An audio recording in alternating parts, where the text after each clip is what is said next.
work for hire studio Red Kite has been acquired by the Sumo Group, the parent company of Crackdown 3 and Snake Pass developer Sumo Digital, for an undisclosed fee.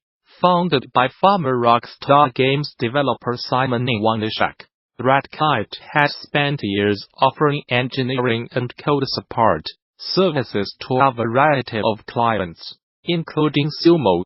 The Yorkshire-based studio has worked on a number of games including Dirtfire, God of War 3rd, Remastered, and Call of Duty: Strike Team, and claims the deal will let it extend its service line and expand its 7-strong team.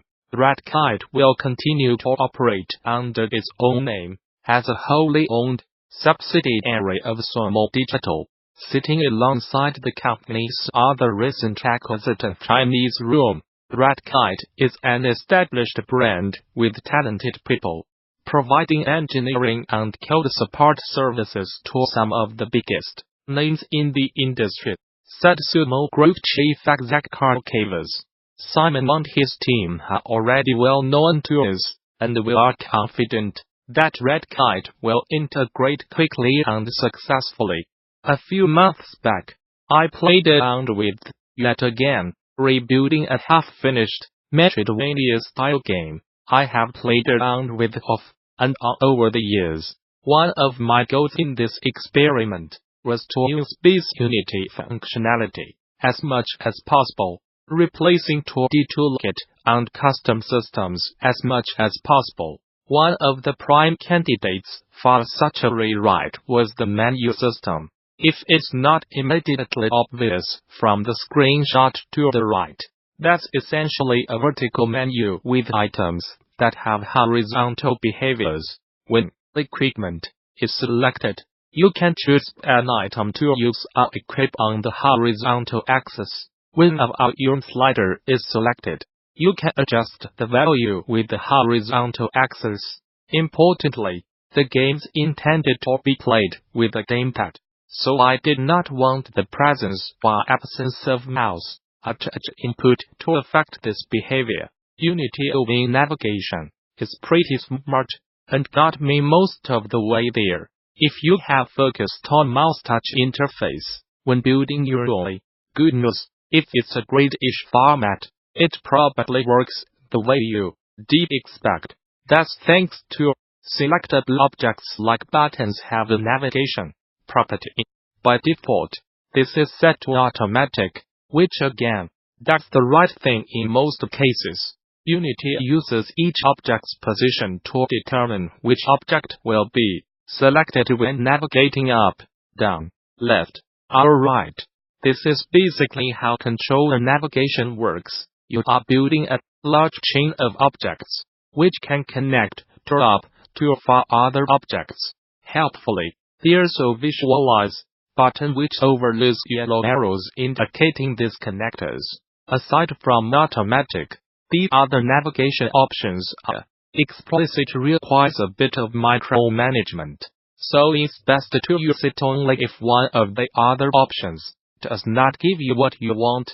It's also, as we will see, something you can manipulate in scripts, which is helpful for generating menus on the fly, swapping behaviors.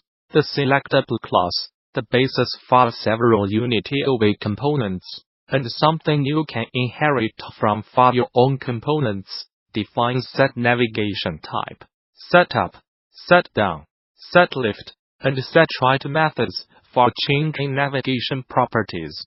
Another bit of Unity UI magic I took advantage of was the collection of selectable interfaces, specifically a select handler, ID select handler, and the cancel handler. Each of these interfaces has one method. If your mod's behavior implements one of these interfaces, Unity will pass certain UI-related events to it. All of these methods accept a single event data parameter, which may be a different subclass depending on where it's used. Depending on what you are doing, you may need to call its use method to get corrected behavior. This signals to Unity that you are handling the event in your code. rather than relying on Unity's default behavior. Our main stupidity trick is rewiring navigation on the fly to build submenus. My equipment submenu is implemented as a submenu container class, which contains multiple submenu objects. The submenu itself is not selectable. It's simply a manager for the items which are defined in the component.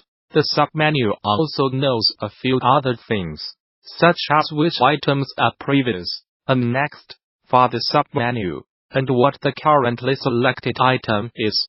For example, my submenu above knows that is the first item in the vertical list, and is followed by the sound slider. It works a little like the old PlayStation system menu, except rotated to radians. I should mention that my equipment submenu is an easy case. Since it's a Metroidvania, I know all of the objects a player might ever have, and I have hard-coded them into the menu game objects. The code's a little complex, partially because I try to abstract it enough to be reusable. So if you want to follow along, it's at https://bit.quit or snippets dealing with 5x90. When the submenu loads, I prep all of the submenu items by setting their navigation type to explicit using the setNavigationType method of selectable. Then, I iterate through each submenu items as follows. To do this, I implement a select handler and I do select handler on the submenu item. On selection, the submenu item does a couple of things. On deselection, the submenu item changes the button image to a grayed out, inactive image. This way, the player can see which item is selected, but knows the focus is elsewhere in the menu. I did not actually need to write any code to get the volume sliders to work right with controller navigation. Setting only the sliders up and down navigation properties leaves left and right available to adjust the value when it's selected.